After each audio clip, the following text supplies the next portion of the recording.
I did want to announce that I am going to do the walking challenge, and I think I'll post something on my community board of some guidelines and stuff. Just if you don't have any place to start, like I don't really feel like I know where to start, it can seem overwhelming. By no means do you have to follow this exactly, but if you need some help like I do, then I would love for you guys to follow along and let me know how it's going.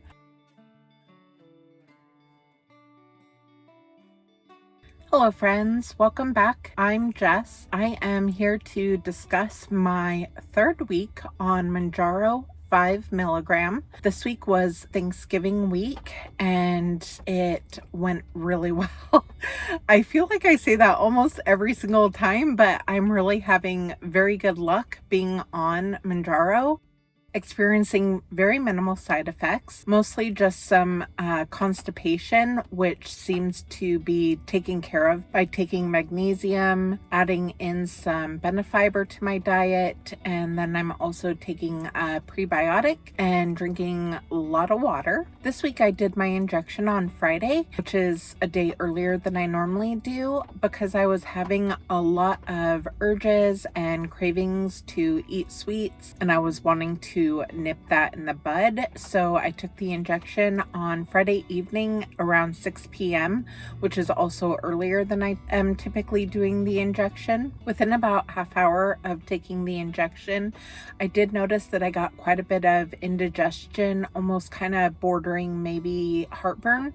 I'm not really too sure because I don't really ever get heartburn, but it kind of felt reminiscent of what people say that it's like. I'm not sure if it was just taking it earlier in the day, because the one other time that I took it earlier in the day, I did not have that happen, but I also hadn't eaten very much that day, so that could have been part of it. I had dinner about 2 hours later, so pretty late dinner on Friday night. After I ate dinner, I did not have any more trouble with the indigestion. It could be just that I was hungry. I had my annual doctor's appointment the day before my injection. They did the standard blood test, just checking cholesterol and some other panel that tests glucose and a whole bunch of other things. My cholesterol was a little bit high on the bad cholesterols and a little bit low on the good cholesterol. It's pretty much been that way for years, although it must not be too far out of whack because they've never recommended that I go on medication for cholesterol. The other thing that flagged kind of high was my ALT levels, which has to do with your liver. One of the reasons why she ran a blood test this time was because I've been having quite a bit of fatigue. I don't have any issues sleeping. I've been wearing my CPAP every night. I typically get roughly around 7 hours of sleep, maybe a little bit less, sometimes a little bit more on the weekends, but I sleep through the night. I don't ever wake up or get up or anything like that. I don't have insomnia. She just wanted to do a blood test, make sure everything was normal. And after I got the results back, I did a little bit of research on my own as to the ALT number. I'm not a medical professional and my doctor did not diagnose me with anything, but with some of the research that I've done, I'm wondering if it might have something to do with non-alcoholic fatty liver disease. I was reading an article that stated that 1/3 of adults in the US have non-alcoholic fatty liver disease, which shortened up is NAFLD. Most people that have non-alcoholic fatty liver disease do not have any signs or symptoms of having the disease. The people at the highest risk of having non-alcoholic fatty liver disease are people that are classified as overweight, people that have diabetes, high cholesterol, and high blood pressure. Not saying that all people that have those underlying conditions necessarily has NAFLD, but a good many of them do. How the fatty liver disease causes issues is that it causes inflammation in your liver. Due to your liver trying to repair itself, it ends up causing scarring. That scarring is reversible, but once it gets to the stage of being cirrhosis, it is no longer reversible. The article also did say that the liver is very resilient and it normally takes quite a long time before there's damage that would be considered not reversible.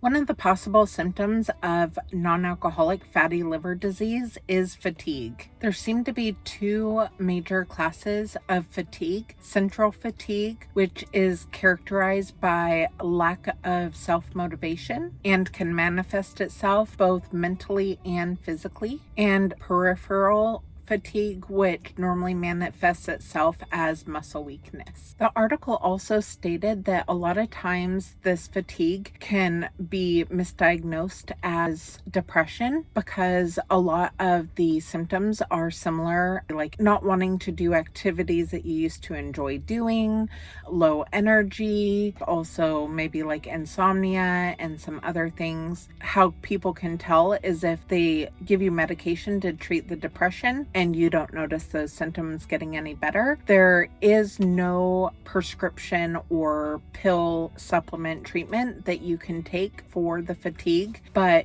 diet and exercise has been shown to help. The only treatment for non-alcoholic fatty liver disease is weight loss. They recommend slow, progressive weight loss, mostly because the slower you lose, the more the fat tends to come off your midsection, which is the fat that really impacts your internal organs, called visceral fat. Anyway, I'll link some of the stuff that I read below, but it just really felt like it touched on a lot of things that I have been feeling personally. I think it's probably highly likely that I do have non-alcoholic fatty liver disease, as my numbers were a little bit elevated, but obviously like nowhere near a danger zone. Anyway, I thought it was a really interesting read and thought I would share it with all you guys, what I had found out.